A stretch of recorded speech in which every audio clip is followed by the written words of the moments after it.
As President Clinton's mentor, Georgetown historian Carroll Quigley wrote in his 1966 book, Tragedy and Hope,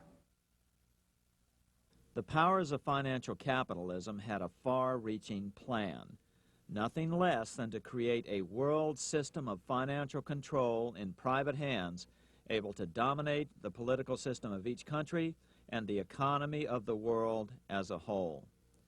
This system was to be controlled in a feudalistic fashion by the central banks of the world, acting in concert by secret agreements arrived at in frequent meetings and conferences.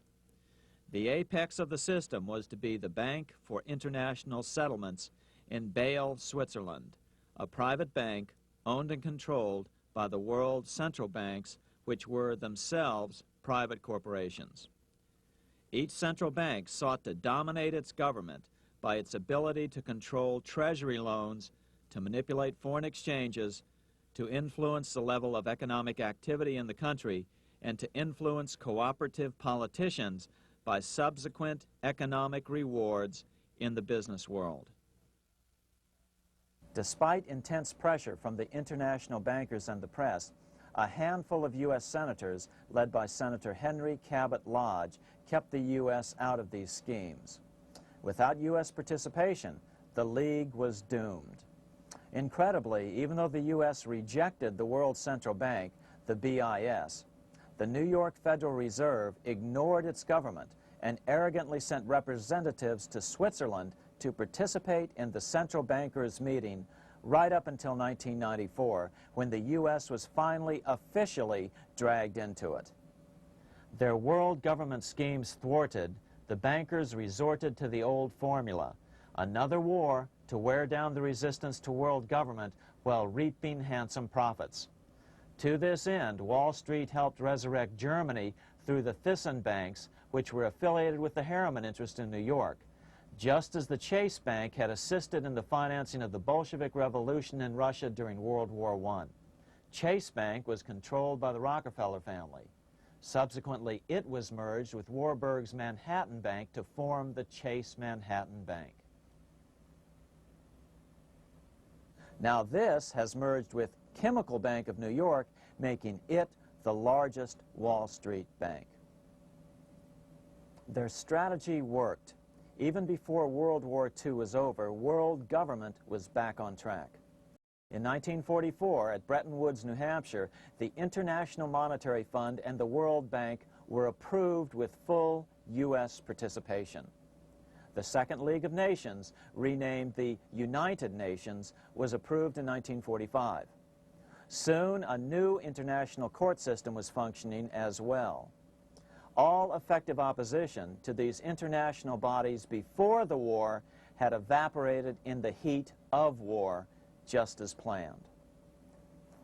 These new organizations simply repeated on a world scale what the National Banking Act of 1864 and the Federal Reserve Act of 1913 had established in the U.S. They created a banking cartel composed of the world's central banks, which gradually assumed the power to dictate credit policies to the banks of all the nations.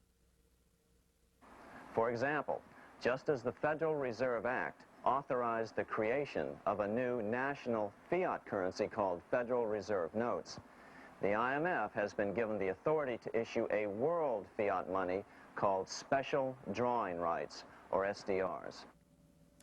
To date, the IMF has created in excess of $30 billion worth of SDRs. Member nations are being pressured to make their currencies fully exchangeable for SDRs.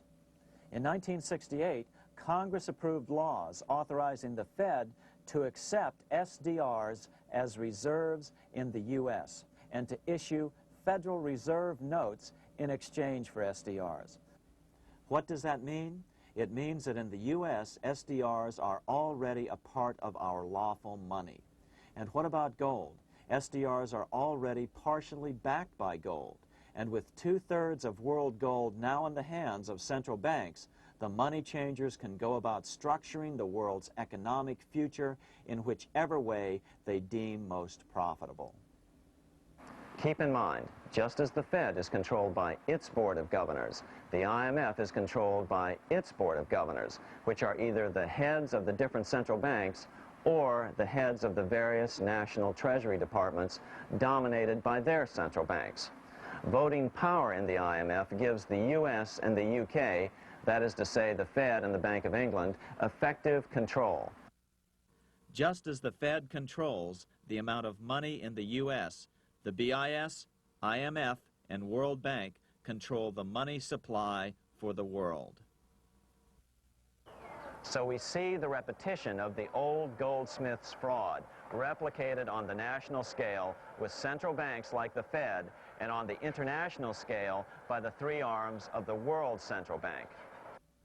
Is this organization of the BIS, the IMF, and the World Bank, which we refer to collectively as the World Central Bank, presently expanding and contracting world credit? Yes. Regulations put into effect in 1988 by the BIS required the world's bankers to raise their capital and reserves to 8% of liabilities by 1992. Increased capital requirements put an upper limit to the fractional reserve lending, similar to the way cash reserve requirements do. What has this seemingly insignificant regulation made in a Swiss city 8 years ago meant to the world? It means our banks cannot loan more and more money to buy more and more time before the next depression, as a maximum loan ratio is now set.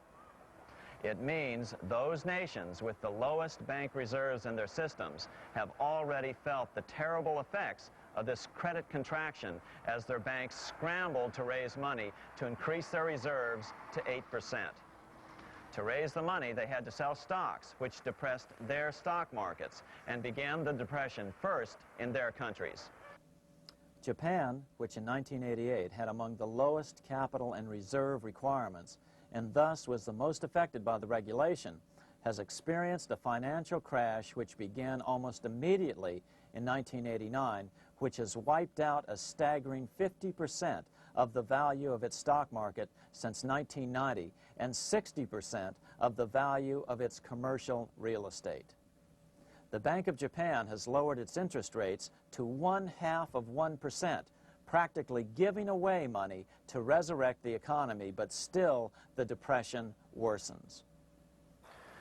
Due to the $20 billion U.S. bailout of Mexico, the financial collapse in that nation is already known here. Yet despite the bailout, the economy continues to be a disaster. One huge debt after another is rolled over as new loans are being made simply to enable Mexico to pay the interest on the old loans.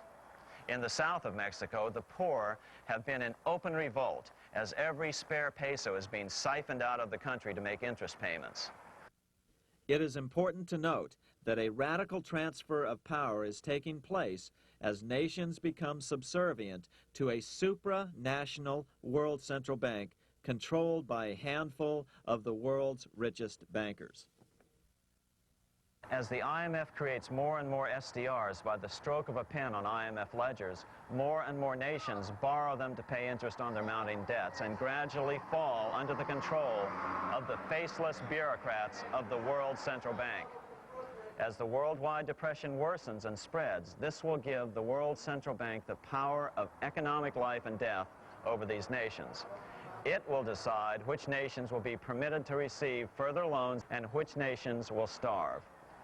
Despite all the rhetoric about development and the alleviation of poverty, the result is a steady transfer of wealth from the debtor nations to the money changers' central banks which control the IMF and the World Bank. For example, in 1992, the Third World debtor nations, which borrowed from the World Bank, paid $198 million more to the central banks of the developed nations for World Bank-funded purposes than they received from the World Bank. All this increases their permanent debt in exchange for temporary relief of poverty caused by prior borrowings.